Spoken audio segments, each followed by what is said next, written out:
नमस्कार, स्वागत आहे तुमचे आपल्या CM मराठी न्यूजवर।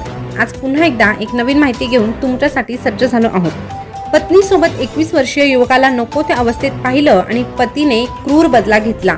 नेमकं संपूर्ण प्रकरण काय घडलं आहे याविषयीच आज आपण बोलणार आहोत। शास्त्री पार्क परिसरात सोमवारी सकाळी एका युवकाची हत्या करण्यात आली आहे। महिलेसोबत आक्षेपार्ह अवस्थेत सापडलेल्या 21 वर्षीय युवकाला आधी बेदम मारहाण करण्यात आली। त्याच्या हाताची नखे उखडली, त्याला काठी आणि बेल्टने मारलं। इतक्या गंभीररित्या मारहाणीत युवकाचा मृत्यू झाला आहे।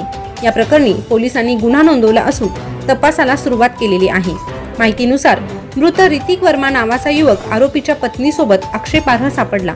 सोमवारी सकाळी 11 वाजता महिलेच्या पतीने त्याला घरात पकडले आणि बंधक बनवले। आरोपीच्या पत्नीचं आणि ऋतिकचं अफेअर सुरू होतं। जेव्हा पतीला ही गोष्ट कळाली तेव्हा त्याने दोघांना एकत्र पकडलं। त्यानंतर पत्नी आणि ऋतिक दोघांनाही मारहाण केली। जवळपास 1 तास युवकाला मारलं।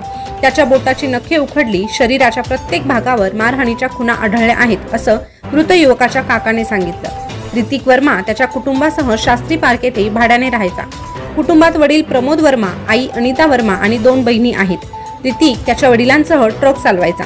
ऋतिकची एक मैत्रीण शास्त्री पार्क मध्ये राहायची। ऋतिकला 1 तास मारहाण झाली। सकाळी 9 वाजता ऋतिकला कुणाचा तरी फोन आला। त्यानंतर तो घरातून थोड्याच वेळात येतो सांगून घराबाहेर पडला। 11च्या सुमारास कुणीतरी ऋतिकच्या वडिलांना फोन करून तुमच्या मुलाला सहकारी घरात बंधक बनवून निर्दयी मारहाण करत आहे असं सांगितल्याचं नातेवाईक म्हटले आहे। ऋतिकचे नातेवाईक घटनास्थळी पोहोचले तेव्हा तिथे घरचा दरवाजा आतून बंद होता। आतमधून मुलाच्या ओरडण्याचा आवाज येत होता।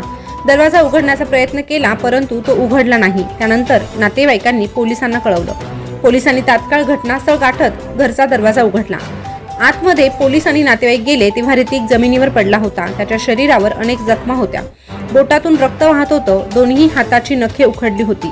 पोलिसांनी आरोपी पतीला अटक केलेली आहे। त्यासोबतच महिला आणि ऋतिकला रुग्णालयात उपचारासाठी दाखल केलेले आहे। तिथे रात्री 9 वाजता ऋतिकचा मृत्यू झाला आहे। तरीही हे ऐकल्यानंतर तुमच्या काय प्रतिक्रिया आहे हे कमेंटद्वारे नक्की कळवा आणि अशाच नवीन ताज्या घडामोडी जाणून घेण्यासाठी आपल्या चॅनलला सबस्क्राइब करा। शेजारचं बेल बटन प्रेस करून ठेवा जेणेकरून नवीन आलेली सगळ्यात मोठी अपडेट तुमच्यापर्यंत लवकर पोहोचेल। पुन्हा भेटूया नवीन माहितीसोबत। धन्यवाद।